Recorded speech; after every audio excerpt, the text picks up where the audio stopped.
introduction. Thanks for your kind words, Steve. It's an honor to be here and follow in, I guess, 100 years of distinguished speakers by the Commonwealth Club.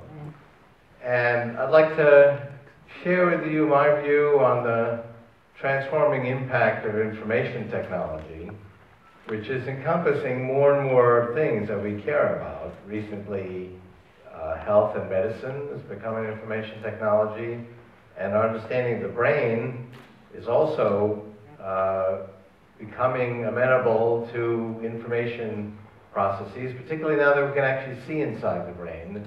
And it's another example of the exponential growth of information technology. Spatial resolution of brain scanning is doubling every year. The amount of data we're gathering is doubling every year. The precision and scale of simulations of brain regions is doubling every year. Another example of the exponential growth of information technology. And that's one of the key themes that I've actually been talking about for 30 years. And I want to touch on that for a few minutes, because exponential growth is actually not intuitive. Our intuition about the future is that it progresses in a linear manner, not an exponential manner. You might wonder, why do I have a brain? Well, we have a brain in order to predict the future. I mean, that's why the brain developed. So I can anticipate the consequences of my actions or inaction. So 1,000 years ago, I saw an animal walking towards a rock, and I saw myself walking on a different path towards the same rock, and I could actually estimate, we're going to arrive there at the same time. I'm going to go a different way. That turned out to be useful for survival. That became hardwired in our brains. We made a prediction where the animal would be, and it was a linear prediction, and it worked very well for predicting the future course of an animal in the wild. It's not satisfactory when it comes to predicting information technology, but people still use our linear intuition. That's actually the principal difference between my critics and myself. They looked at the current situation, the same one I'm looking at, and then apply their linear intuition. So for example, halfway through the Genome Project, 7.5 years into a 15-year project, we had finished 1% of the project. So mainstream skeptics were going strong, so okay, 7.5 years, 1%, it's going to take 750 years, just like we said. That's linear thinking. My reaction was, no, we're almost done. Once you get to 1% on an exponential progression, you're just about finished. I mean, it's only 7 doublings from 100%. It had been doubling every year, and indeed, that's exactly what happened. It continued to double every year. It was finished 7 years later. That has continued past to the end of the Genome Project. The genome, the first genome was $1 billion. Now it's down to 10,000. It will be $1,000 soon. NIH is collecting 1 million genomes. That's just one example of the exponential progression of information technology and how surprising it is. I saw the ARPANET doubling every year, but it was only a few thousand scientists. And I predicted a World Wide Web connecting hundreds of millions of people to each other and to vast knowledge resources emerging by the late 90s, and people thought that was ridiculous when the entire American defense budget could only tie together 2,000 scientists.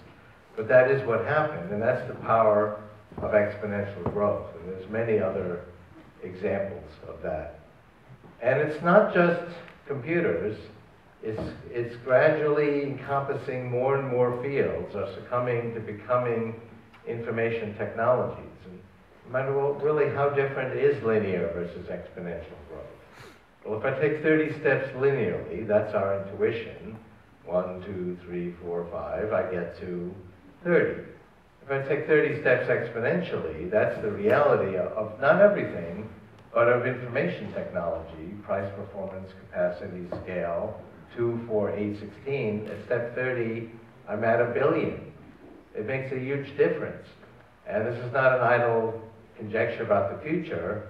I mean, this is several billion times more powerful than the computer I used as a student. It's 1 million times cheaper, it's several thousand times more powerful in terms of computation speed, memory, communication ability, and that's not even including the cloud, which is where the really interesting things take place. It's 100,000 times smaller.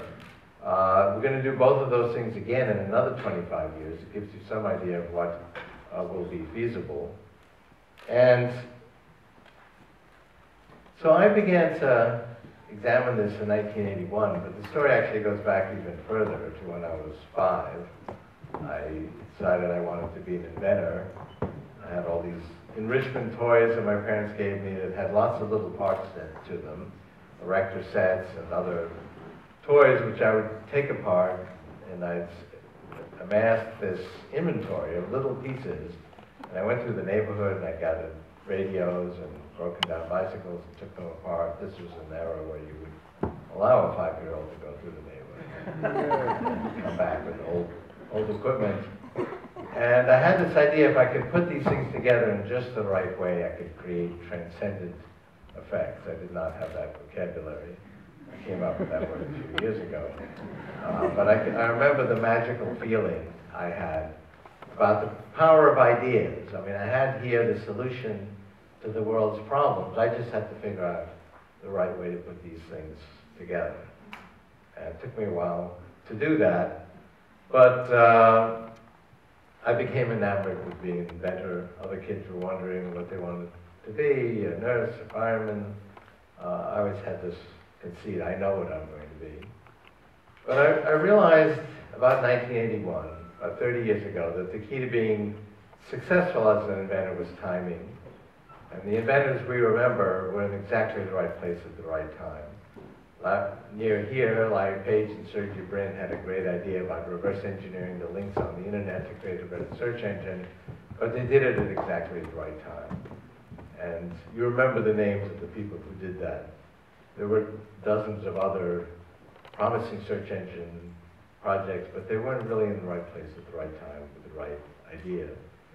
So realizing this, timing actually turns out to be important for just about everything from investing to romance. You got to be in the right place, the right time, with the right idea. And I realized that the world would actually be a very different place by the time I finished the project. If the project takes a few years, the world will be different. That's even more true now than it was in 1981. By the way, acceleration is another one of these progressions that's exponential. Our first invention, spoken language, took hundreds of thousands of years. And then people realized that these stories are drifting, changing every time people retell them. So we invented written language. That only took tens of thousands of years. Then we needed a more efficient way of creating written language. So the printing press was developed, and that took about 400 years to reach a mass audience. I gave a speech at the University of Basel on the occasion of its 550th anniversary, which is right after Gutenberg made his invention, 20 years later, and right in the same spot. I said, wow, you must have had some of his books when you opened your doors 550 years ago. And they said, yes, we got them very quickly. It was only a century later. I mean, that is how ideas spread in those days, slowly. The telephone took only 50 years to reach a quarter of the US population. The cell phone took 7 years. Social networks, wikis, and blogs took 3 years. I mean, just think how fundamental a part of our lives, things like Wikipedia and Facebook and a lot of other paradigms like that, people didn't use 3 or 4 years ago. I mean, it sounds like ancient history to not have those resources. 10 years ago, most people didn't use search engines. That really sounds like ancient history. It wasn't so long ago. So I wondered, what can we anticipate about the future? And I started out with the common wisdom that you cannot predict the future. And it turns out that's true for specific projects, specific companies, specific standards. But if you ask me what will be the cost in today's dollars of a MIP of computing in 3 years or 10 years, or how many bits will be moving around the world wirelessly today, 5 years, 10 years from now, I can give you a figure that will be very accurate. In fact, 30 years ago, I began to plot these things, and I'll show you some of these graphs, and notice this fantastically smooth progression, and then actually continued these curves to 2050, and we're now 2012, and we're exactly where we should be. for a whole variety of information technologies. It's amazingly predictable. And what's predictable is that they grow exponentially. So I'd like to examine this a little more and make the connection to the brain, which, as I mentioned, our brains are not growing exponentially yet, but when we are able to enhance them by merging with non-biological technology, they will. But our understanding of the brain is progressing in an exponential manner. So these are some of the ideas I wanted to share with you. Any questions on any of this? I'll try to go a little more slowly. But a very predictable exponential trend is the shrinking of technology, not just electronics, but mechanical technology as well, with things like MEMS, microelectronic mechanical systems. We're shrinking technology at a rate in terms of the feature size of 100 per decade in three-dimensional feature size. And here's that graph I had. This was the first one I had, of the power of computers for the same cost. So this is calculations per second per constant dollar. This is in 2009 dollars. And I had this actually only through 1980, in 1981. And people go, oh, Moore's Law. But actually, Moore's Law was only underway for about 10 years at that time. It has to do with chips. In fact, if you can put twice as many transistors on a chip every 2 years and they run faster. But that was actually not the first paradigm to bring exponential growth to computing. This started decades before Gordon Moore was even born. It goes back to the 1890 census. In the 1950s, the third paradigm was vacuum tubes. CBS predicted the election of Eisenhower with a vacuum tube-based computer, the first time the networks did that. Remember that? No. I said that at Yelp this morning, and they're all like 20 years old. They've heard of Eisenhower. Well, they kept shrinking the size of vacuum tubes, and finally they couldn't shrink them anymore and keep the vacuum, and that was the end of the shrinking of vacuum tubes. So it was not the end of the exponential growth of computing price performance. It just went to the fourth paradigm, and then the fifth paradigm. People have been saying, oh, Moore's Law is going to come to an end. Gordon Moore originally said 2002. Intel now says 2022. Key feature size will be 4 nanometers, which is the size of 20 carbon atoms at that time. And we won't be able to shrink them anymore, so we'll just go to the sixth paradigm, which is computing in 3 dimensions, not 2. Chips are flat. We're already taking baby steps in that many chips today are actually multi-layered. 30% of all memory chips are 3-dimensional. That'll keep this going for a very long time. This is a logarithmic scale. Every level on this graph is 100,000 times greater than the level below it. It's not a linear scale. So a straight line represents exponential growth, and this is actually super exponential. We're actually increasing the rate of exponential growth exponentially. This represents trillions-fold increase in the amount of computation you can buy per constant dollar over the last century, several billion-fold just since I was a student. But the most interesting thing is look at how smooth a progression that is. I mean, where's World War I or World War II? People say, well, it must have slowed down during the Great Depression. No, it didn't. Or it must have sped up during war, because war is the father of invention. But that didn't happen either. Must have slowed down during the recent recession. That didn't happen. This goes through thick and thin, through war and peace, through boom times and recessions and the Great Depression. It has a mind of its own. The reason for this is we're always building the latest technology using today's technology. So we are creating the computers of 2013, 2014 with the computers of 2012. We didn't have those computers in 2002. We had the computers in 2002, so we were creating the computers in 2004. And that's why it progresses in this exponential manner. I have a whole mathematical treatment of this, and singularity is near. But really, the empirical evidence is the most convincing. This is a curve I put in place in 1981, and it's continued to be highly predictive. In the 50s and early 60s, I hung out at the surplus electronics shops on Canal Street in New York. If you're ever in downtown New York. You might check them out, they're still there. And I'd buy something about this big for $50. I could switch one bit of information. It was a telephone relay with support circuitry. It cost $50. It was pretty slow. I was excited in 1968 I could buy a transistor that was smaller and faster for only $1 that did the same thing. You can now buy several billion for $1. But again, look at how smooth a progression that is. And as they're smaller, they're faster. So the cost of a transistor cycle, which is a measure of price performance, comes down by half every year. So that's why you can buy an iPhone that's twice as good as the one 2 years ago for half the price. That's a four-fold increase in price performance, a 50% deflation rate.